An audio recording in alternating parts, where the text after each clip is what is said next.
મેં જે તે સમયે આજથી લગભગ 2 મહિના પહેલાં એમની પાસે રૂપિયા લીધા હતા 3 મહિનાનું કહીને લાખ રૂપિયા.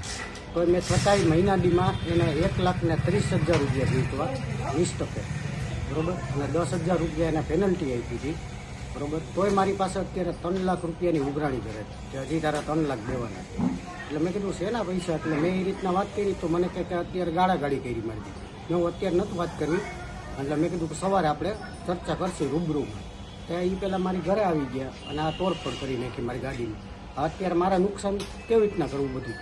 ટોટલ કેટલા રૂપિયા કેટલા ટકે લીધેલા હતા અને શું જરૂરિયાત પડી હતી? લાખ રૂપિયા લીધા હતા. મારે થોડીક જરૂરિયાત હતી ને એમના માટે, બરોબર. અને પછી મેં 1,20,000 રૂપિયા એને ચૂકવા અને 10,000 રૂપિયા પેનલ્ટી એક દિવસ મોડું થયું હતું ને એની આપી હતી, અને છતાંય 3 લાખ માંગે. વ્યાજખોરો આ કોણ કોણ છે? એક રાજદીપ કાઠી કરીને છે અને એક શક્તિ કરીને છે, કોળી છે, બરોબર. આ 2 જણા છે. પોલીસ ફરિયાદ કરવાના છે? હા, પોલીસ ફરિયાદ કરવાનો છે.